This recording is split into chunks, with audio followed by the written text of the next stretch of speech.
Hello, welcome to Indians academy. നമ്മുടെ 10ാം ക്ലാസ്സിലെ SCERT പാഠപുസ്തകത്തിൽ ഈ ഒരു ചാപ്റ്ററിൽ നിന്ന് ഈ ഒരു പേജിൽ നിന്ന് മാത്രം 10 ക്വസ്റ്റ്യൻസ് അധികം PSC ചോദിച്ചിട്ടുണ്ട്. അപ്പോൾ ഏതൊക്കെയാണ് ആ ക്വസ്റ്റ്യൻസ് എന്ന് നമുക്ക് നോക്കിക്കഴിഞ്ഞാൽ, ഒന്നാമത്തെ ക്വസ്റ്റ്യൻ എന്താണ്? ഭാഷാ അടിസ്ഥാനത്തിൽ സംസ്ഥാന കോൺഗ്രസ് കമ്മിറ്റികൾ രൂപീകരിക്കാൻ തീരുമാനിച്ച സമ്മേളനം നടന്നത് എവിടെ വെച്ചിട്ടാണ് എന്നുള്ളതാണ്. എവിടെ വെച്ചിട്ടാണ്? 1920 നാഗ്പൂരിൽ ചേർന്ന സമ്മേളനത്തിൽ വെച്ചിട്ടാണ് ഭാഷാ അടിസ്ഥാനത്തിൽ സംസ്ഥാന കോൺഗ്രസ് കമ്മിറ്റികൾ രൂപീകരിക്കാൻ തീരുമാനിച്ചത്. ഇനി എന്താണ് രണ്ടാമത്തെ ക്വസ്റ്റ്യൻ? ഒന്നാം കേരള സംസ്ഥാന രാഷ്ട്രീയ സമ്മേളനം നടന്നത് എവിടെ വെച്ചിട്ടാണെന്ന് ചോദിച്ചിട്ടുണ്ട്. എവിടെ വെച്ചിട്ടാണ്? ഒറ്റപ്പാലത്ത് വെച്ചിട്ടാണ് നടന്നത്.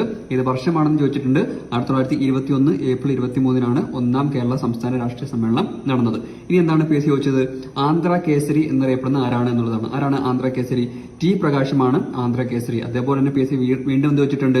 നമ്മുടെ ഈ ഒന്നാം കേരള സംസ്ഥാന രാഷ്ട്രീയ സമ്മേളനം ഒറ്റപ്പാലത്ത് വെച്ച് 1921 നടന്നല്ലോ. അതിന്റെ അധ്യക്ഷനും ഈ T പ്രകാശമായിരുന്നു എന്നുള്ള കാര്യം ഓർത്തിരിക്കുക. ഇനി എന്താണ്? പയ്യന്നൂർ കോൺഗ്രസ് സമ്മേളനത്തിന്റെ അധ്യക്ഷൻ ആരാണ്?